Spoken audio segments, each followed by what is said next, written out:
People think a marriage ends loudly. They imagine raised voices, slammed doors, words that can't be taken back. They picture a final argument that crosses some invisible line. Maya and David's marriage didn't end like that. It ended quietly, so quietly that for a long time neither of them realized it was already over. On the day it officially ended, nothing dramatic happened. There was no argument, no confession, no moment that would later make sense in hindsight. Maya woke up before the alarm, as she usually did. She lay there for a moment, listening to David's breathing beside her, steady and familiar. When the alarm finally went off, she reached across him and turned it off without a word. David stared at the ceiling, already running through his day. They brushed their teeth side by side, sharing the mirror the way they always had. Not awkward, not distant, just practiced. Maya mentioned they were almost out of coffee.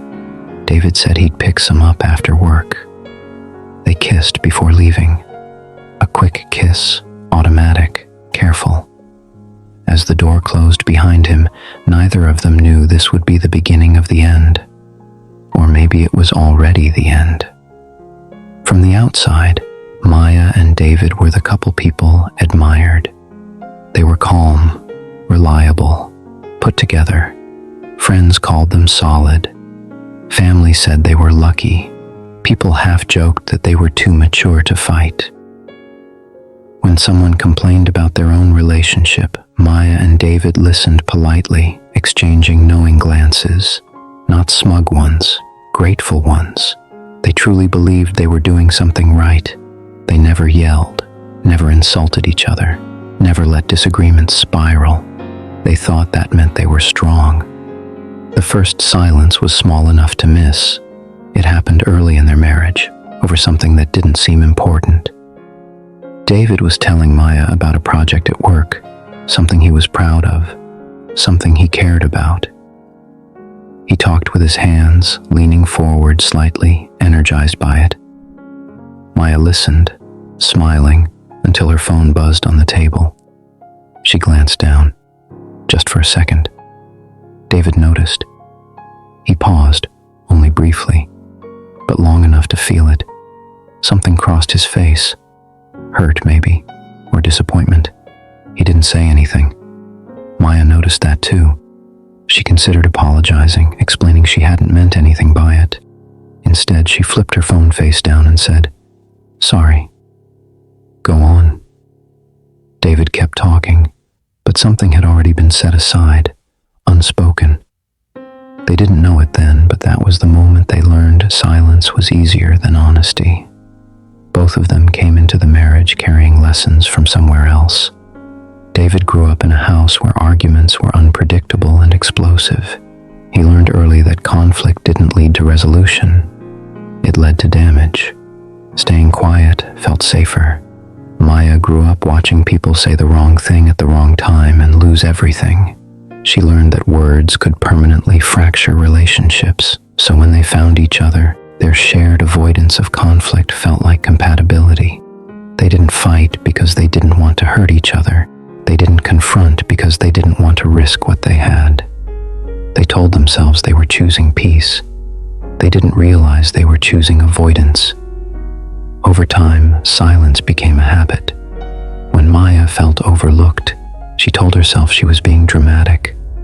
When David felt dismissed, he told himself it wasn't worth starting something. They were both very good at minimizing their own needs. They became fluent in phrases like, "It's not a big deal." They didn't mean it like that. "I'll let it go." And so they did. Every unspoken thought stacked quietly on top of the last. Nothing exploded, but nothing healed either. The shift didn't arrive with pain. It arrived with efficiency. Conversations became shorter, more functional. "How was your day?" turned into "busy." "What do you want to eat?" became "whatever." They still laughed, still planned trips, still showed up for each other, but they stopped being curious, and curiosity, once lost, rarely announces its departure. Physically, they were still close. Emotionally, something was thinning. Affection became routine, predictable, timed, safe. At night, they lay side by side, scrolling through separate worlds on separate screens. If one of them turned away, the other didn't ask why. They trusted silence more than vulnerability. There were so many arguments Maya and David never had, arguments that might have changed things. The time Maya felt invisible at a dinner party while David talked over her. The time David felt irrelevant when Maya made a decision without asking him. The quiet fear both of them had, that they were slowly becoming strangers. Each moment passed without confrontation. Each moment added distance. They believed avoiding conflict meant protecting the marriage. They didn't realize they were starving it. Loneliness doesn't always come from being alone. Sometimes it comes from not being seen. Maya felt it first, not sharply, not all at once, just a quiet awareness that there were parts of herself she no longer shared, feelings she no longer voiced, thoughts she no longer trusted David with, not because he wouldn't understand, but because it felt easier not to try. David felt it later, a sense that he was shrinking, slowly, into a version of himself that fit more easily into their quiet life. Neither of them talked about it.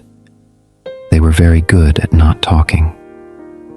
There was one moment, one clear opening, when everything could have shifted. They were driving home late one night. The road was empty, the kind of silence that invites honesty. Maya stared out the window for a long time before speaking. "Do you ever feel like we don't really talk anymore?" It wasn't an accusation. It was an invitation. David felt it immediately. He knew this moment mattered. He could have said yes. He could have said he missed them. He could have said he didn't know how to fix it, but wanted to try. Instead, he said, "I think that's just how things get after a while." Maya nodded, and the moment passed. After that, something settled into place. Not resentment, not anger, acceptance. They stopped expecting more.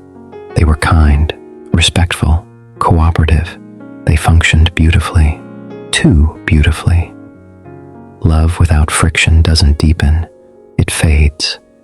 The realization didn't come during a crisis, it came during calm.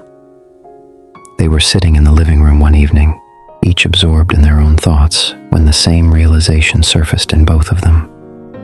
If nothing changed, this would be their life forever. Not unhappy, just muted. And that thought frightened them more than any argument ever had. When they finally talked, truly talked, it felt unreal. They sat at the kitchen table, speaking carefully, like people handling something fragile. No shouting, no blame, just truth, arriving too late. They admitted the things they had never said, the resentment they had buried, the distance they had both felt but never named. They listened. For the first time in years, they felt close again. And that was the cruelest part. They found each other just as they were losing each other. They could have tried to fix it. In another life, maybe they did. But they realized something painful. Silence wasn't a phase. It was who they had become together. Breaking it would mean learning how to be uncomfortable with each other again. They didn't end things in anger. They ended them with understanding. And somehow, that hurt more. When the divorce became public, people were stunned. "But you never fought," they said. Maya and David didn't argue with that. They knew the truth. Conflict isn't what destroys love. Avoidance is. Arguments, when handled honestly, are proof that two people still care enough to be real. Maya and David never fought, and that's why their marriage ended.